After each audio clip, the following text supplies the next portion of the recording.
తిరుమల కల్తీ నెయ్యి వ్యవహారం ఓ అంతులేని కథలా సాగుతోంది.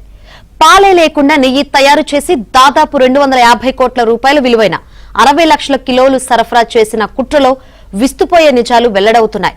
తిరుమల శ్రీవారి ప్రసాదం లడ్డూలో రసాయనాల కుట్రలో హవాలా రాకెట్ బట్టబయలింది.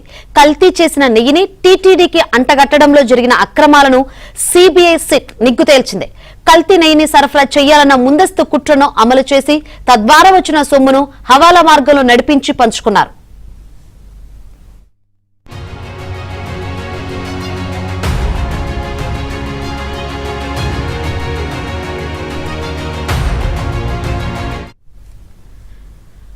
ఢిల్లీ విజయవాడ మీదుగా తిరుపతికి సాగిన హవాలా మార్గంలో తిరుపతిలోని మంగళం దగ్గర ఉన్న ఓ ఇంటికి 20 కోట్ల సొమ్ము చేరింది.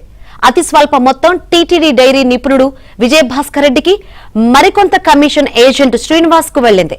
నికరంగా 19,86 లక్షల రూపాయలు వైష్ణవి డైరీ సీఈఓ అపూర్వ చావ్డాకు చేరినట్లు నిర్ధారణ అయింది.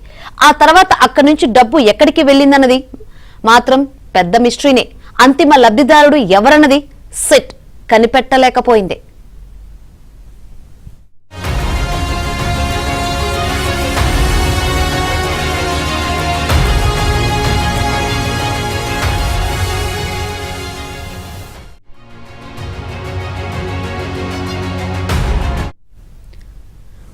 మాఫియా రాకెట్ ను తలదన్నేలా ఈ హవాలా భాగవతం సాగింది.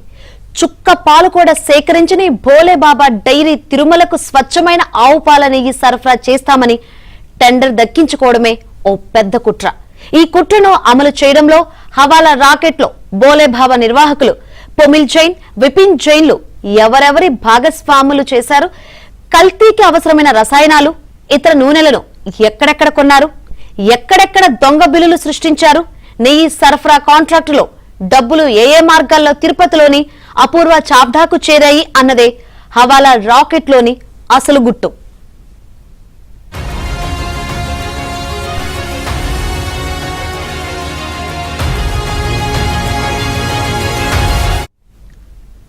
హవాలా రాకెట్ ను భోలేబాబా నిర్వాహకులైన పొమిల్ జైన్, విపిన్ జైన్లు ముందుండి నడిపారు. ఇందులో ఆశీష్ అగర్వాల్ అనే వ్యక్తి కీలకం. ఆయన ఓ హవాలా ఏజెంటు.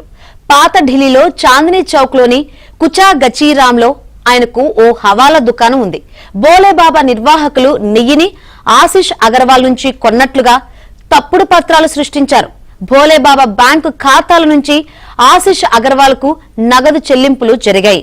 తనకొచ్చిన డబ్బును ఆయన బ్యాంకుల నుంచి విత్డ్రా చేసి హవాలా మార్గంలో వ్యవహారం నడిపించారు.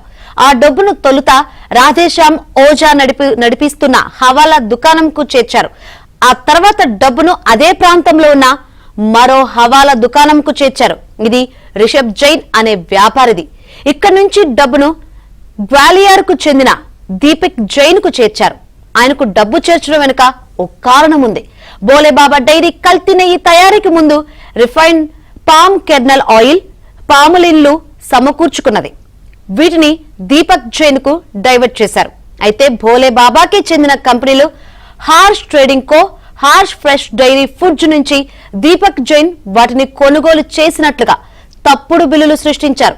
అందుకే దీపక్ జైన్ తనకు హవాలా మార్గంలో చేరిన డబ్బును తిరిగి వైట్ గా మార్చి భోలేబాబాకు బిల్లుల చెల్లింపు పేరిట అధికారికంగా బ్యాంకు ఖాతాల ద్వారా పంపించారు.